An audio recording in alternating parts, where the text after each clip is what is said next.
Bismillahirrahmanirrahim. Assalamu alaikum. Welcome back. Today we are going to discuss the topic software developing life cycle, that is waterfall model. So outline of our topic that we are going to discuss today is introduction, model design, phases in waterfall model, application, advantages, disadvantages, and summary. So introduction to the waterfall model is, this model was the first process model to be introduced. It is also referred to as a linear sequential life cycle model. It is very simple to understand and use.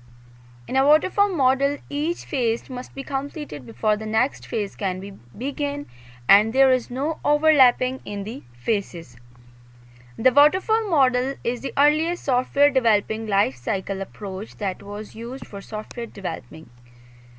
The waterfall model illustrates the software developing process in a linear sequential flow. This means that any phase in the developing process begins only if the previous phase is complete. In this waterfall model, the phases do not overlap. Waterfall model design. The waterfall approach was the first developing model to be used widely in the software engineering to ensure success of the project. In the waterfall approach, the whole process of the software developing is divided into separate phases, and this model typically the outcome of the one phase acts as the input for the next phase sequentially. Here you can have a look of the waterfall model and different phases of the waterfall model. The first phase is requirement analysis. The second phase is system design. The third one is implementation. The next one is testing. The next one is developing. And the very last one is maintenance. Phases in waterfall model. The first phase is requirement gathering and analysis, and all the possible requirements of the system to be developed are captured in this phase and documented in a required specification document. In the second phase, that is system design, the requirement specification from first phase are studied in this phase, and the system design is prepared. This system design helps in specifying hardware and system requirements and helps in defining the overall system architecture. The next one is implementation. With inputs from the system design, the system is the first developing in the small programs called units, which are integrated in the next phase. Each unit is developed and tested for the functionality, which is referred to as unit testing. The next phase is integration and testing. All the units developed in the implementation phases are integrated into a system of the testing of each unit.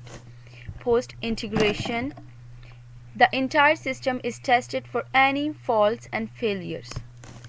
The next one is developing of system. Once the functional and non-functional testing is done, the product is deployed in the customer environment or released into the market.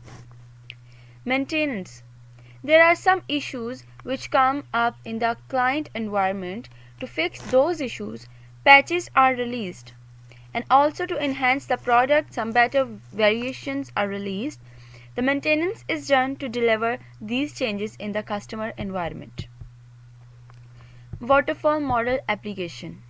Every software developing is different, requires a suitable software developing life cycle approach to be followed based on the internal and the external factors.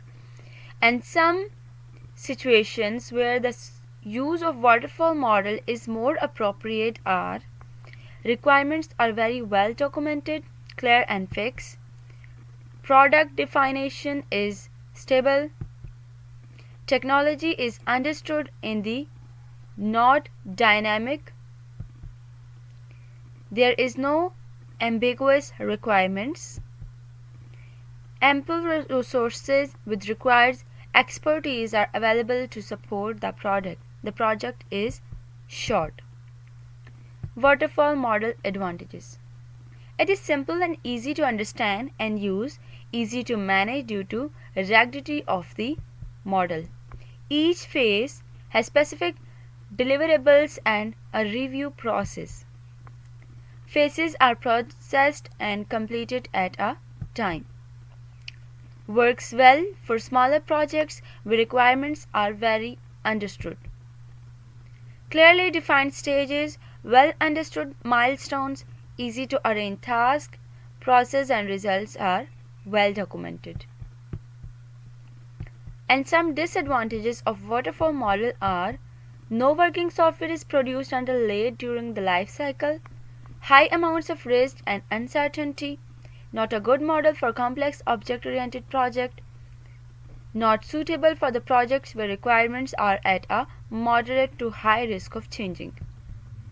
So risk and uncertainty is high with this process model. It is difficult to measure progress within stages, cannot accommodate changing in requirements. Adjusting scope during the life cycle can end a project. Integration is done as a big bang and big bang at the end, which doesn't allow identifying in technological or business bottleneck or challenges early. So today we have discussed the topic waterfall model. It's very simple. It's a step by step model for the software developing life cycle. So I want you guys to write the summary in the comments below that what you have learned from this lecture. I will meet you in the next lecture. Till then, take care. Allah Hafiz.